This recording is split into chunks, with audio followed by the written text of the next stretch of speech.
இயேசு நாமத்தில் வாழ்த்துக்கள். நீதிமொழிகள் புஸ்தகம் 10ஆம் அதிகாரம் 9வது வசனம். உத்தமமாய் நடக்கிறவன் பத்திரமாய் நடக்கிறான், கோணலான வழிகளை நடக்கிறவனோ கண்டுபிடிக்கப்படுவான். கிறிஸ்துவர்களாக நாம், மனிதர்களாக நாம் இந்த கோணலும் மாறுபாடும் உள்ள சந்ததி மத்தியில் வாழ்ந்து கொண்டிருக்கிறோம்.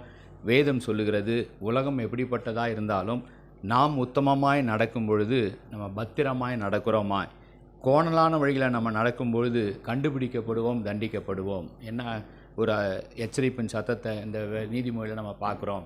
ஒரு ரொட்டி கடைக்காரருக்கு இருந்தார். அந்த ரொட்டி பண்ணெல்லாம் அவர் செய்கிற கடை வியாபாரம் வைத்திருந்தார். அவருக்கு வெண்ணெய் சப்ளை பண்ணுகிற ஒரு நண்பர் இருந்தார். அவர் எந்த அளவுக்கு வெண்ணெய் சப்ளை பண்ணுகிறாரோ அதே அளவுக்கு இவர் ரொட்டி அவருக்கு சப்ளை பண்ணுவார்.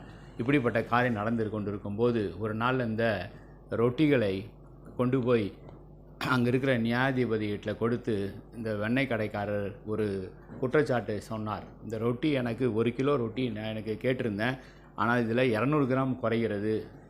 இந்த குறைவான அளவு உள்ள ரொட்டியை எனக்கு கொடுத்து இத்தனை வருஷமாக இவர் ஏமாற்றிருக்கிறார் என்று சொல்ல குற்றச்சாட்டு சொன்ன உடனே அந்த ரொட்டி கடைக்காரரை கூப்பிட்டு நீதிபதி கேட்கும் பொழுது அந்த ரொட்டி கடைக்காரர் சொன்னார், ஐயா, என்னிடத்துல வெயிட்டிங் மிஷின்லாம் எதுவுமே இல்லை.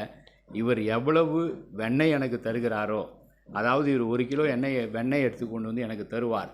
அதை நான் இந்த இடத்துல வைத்து அதுக்கு ஈக்குவலான வெயிட் உள்ள ரொட்டியை தருவேன். ஆகவே பிரச்சனை என்னிடத்தில் இல்லை, அவர் எந்த அளவுக்கு அளந்திருக்கிறாரோ அந்த அளவுக்கு தான் அவருக்கு நான் ரொட்டியை கொடுத்தேன் என்ற உடனே அந்த ரொட்டி கடைக்காரர் தலை குனிந்து போனான்.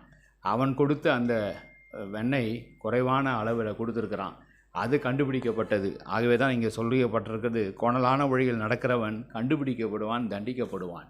ஆக ஒருபோதும் நம்ம குறுக்கு வழிகளை, கோணலை, மற்றவர்களை ஏமாற்றுகிற காரியங்களில் நம்ம ஈடுபடவே கூடாது. ஆனால் உத்தமமாய் நடக்கிறவர்கள் பத்திரமாய் நடப்பார்கள், நீங்கள் பாக்கியவான்களாய் இருப்பீர்கள். ஆண்டவர் நோக்கி பார்த்து ஜெபிக்கிறான்.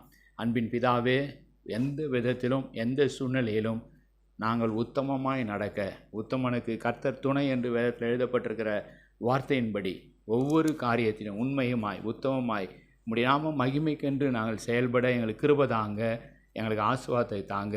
அப்பா, அது எவ்வளவு பெரிய லாபமான காரியமாக இருந்தாலும் எங்கள் உத்தமத்தை விட்டுவிடாதபடி உண்மையும் உத்தமமாய் நீதியும் நேருமாய் நாங்கள் நடக்க உதவி செய்யுங்க. இயேசுவின் மூலமாக நல்ல பிதாவே, ஆமேன். God bless you.